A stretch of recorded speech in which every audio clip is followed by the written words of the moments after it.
because this portrait captures everything that Peter warned them about. And I want to show you in Luke chapter 12 what I call Christ's portrait of a materialism-blinded person. And in Luke 12, and I told you this a few weeks ago, the 12th chapter of Luke starts out with the largest crowd Jesus ever had. It says myriads of people in verse 1. And someone asks a question in verse 13. Look what they say. They say, "Teacher," now imagine there are thousands of people, and one person yells, "Teacher," trying to shame their relative. "My brother won't divide the inheritance." And Jesus used what the crowd heard to answer a question. So look at verse 14. "So Jesus said to him, 'Man, who made me a judge or arbiter over you?' Then he said to them all," verse 15, "Take heed and beware of covetousness." What's covetousness? It's what I'm also calling materialism, that one's life does not consist in the abundance of the things he possesses. Materialism says your life is better if you have this and this and this and more and more and more. And then we begin coveting for it. Then he spoke, verse 16, a parable to them, saying, "The ground of a certain rich man yielded plentifully.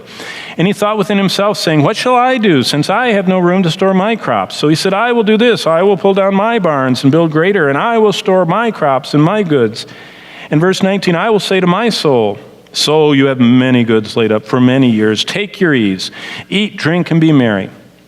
But God said to him, 'Fool, this night your soul will be required of you. Then whose will all those things be which you have stored up?' Verse 21, 'So is he who lays up treasure for himself and is not rich toward God.'" Whoa. That man was blinded by materialism.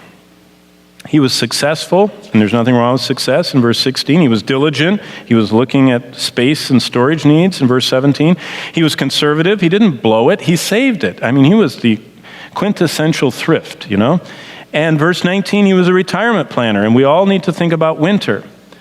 You know, the danger was not what he was, but what he wasn't. There's nothing wrong with his resume. The problem was not his success, it was not his diligence, it wasn't his conservatism, it wasn't his careful planning for the future. All those elements are good and wise. The danger was not what he was, but what he wasn't. What's absent from the story is God. God is absent.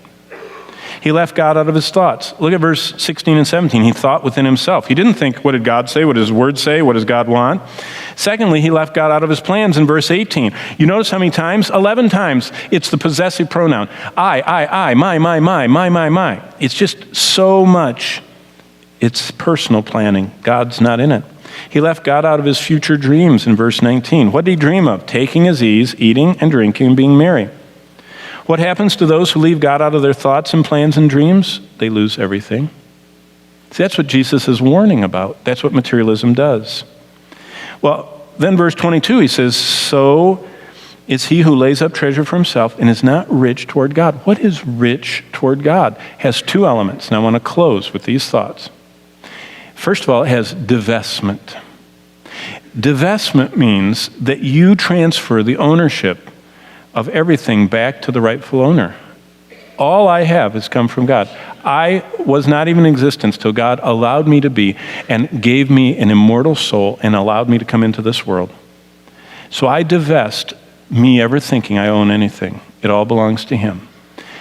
Secondly, once you divest, you say, "Lord, since all of that is yours, my time, my life, my treasures, everything I have, my wealth, I want to invest it your way."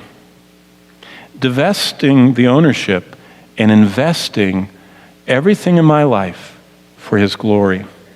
Now, it says in Revelation 3, there was a church that was, and I call this believers can get blinded by materialism, and we can. And the church in Laodicea was. And Jesus said, "You know what? You're rich, you're increased with goods, and you don't realize that you're poor and miserable and wretched and naked and blind. So I counsel you, ask me to fix your eyes." You know, this morning we should respond to what Peter heard and what Peter responded to. Jesus said, "Beware of riches. Divest yourself of thinking that they're yours. Say, Lord, they're not mine. I want to invest my life. Everything, including my body, belongs to you. And Jesus said, if you'll divest and invest, then you'll be rich toward me.